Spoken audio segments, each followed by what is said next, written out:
Bonjour à tous, alors aujourd'hui on se retrouve pour une vidéo sur comment faire un biberon et pour vous présenter les biberons que moi j'ai choisis pour mes bébés. Alors on entend tout et n'importe quoi sur la manière de faire un biberon. Moi je trouve qu'il n'y a rien de plus simple et c'est vraiment pas la peine de s'embêter. Je vais vous présenter ma technique qui est selon moi la plus simple technique au monde pour faire un biberon. Alors au début, pour le premier bébé, on se demande est-ce qu'il faut stériliser ou pas? Est-ce qu'il faut prendre de l'eau du robinet ou de l'eau normale? Est-ce qu'il faut chauffer ou pas? Alors donc pour ça, il vous faut un biberon, de l'eau, du lait maternisé et une tétine. Alors moi les tétines que j'ai choisies c'est les Nuc. Je vous les avais montrées déjà dans une autre vidéo sur les indispensables pour l'arrivée de bébé. Alors je vous les remontre. Donc il y a deux styles. Il y a pour les biberons à col étroit, il y a les petites comme ça. Les petites tétines, donc ça c'est les grosses, les plus de 6 mois. Et il y a les moins de 6 mois qui sont plus petites. Voilà. Et sinon il y a aussi pour les biberons à col large, les petites et les grosses. Donc moi j'ai choisi les Nuc parce que après plusieurs essais on a vu que c'était celle-là qui convenait à mes enfants. Donc on est resté sur celle-là pour les deux suivants. Alors du coup niveau biberon, moi j'achète tout ce que je trouve, n'importe lesquels. Des Nuc donc qui vont avec ces tétines.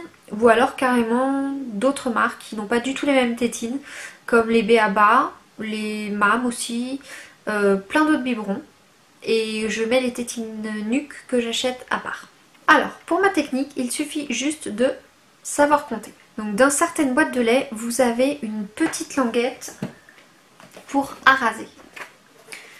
Alors, la petite languette, elle est ici, là. Du coup, quand vous prenez la petite cuillère, vous la passez comme ça et, magie, ça arase le lait. Pour moi, je trouve pas ça particulièrement utile.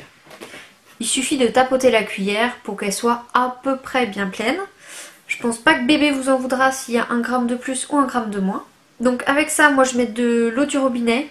Après, je crois que c'est différent dans certaines communes, faut faire attention. Il y en a où l'eau est pas terrible pour les bébés. Donc par exemple, si on veut faire un biberon de 90, on met 90 d'eau. Et comme on vous l'écrit sur la boîte, c'est une cuillerée pour 30. Donc 90, il suffit de calculer 1, 2, 3, 4, 5, 6, 7, 8, 9. 3 cuillères.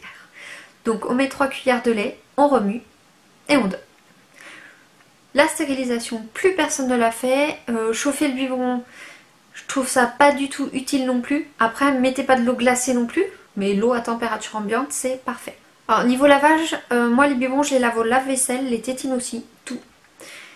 Ça fait gagner un temps fou et ce temps on en a vraiment besoin quand on a 3 enfants. Alors voilà ma technique. Après c'est chacun la sienne, chacun fait comme il veut, comme il le sent surtout.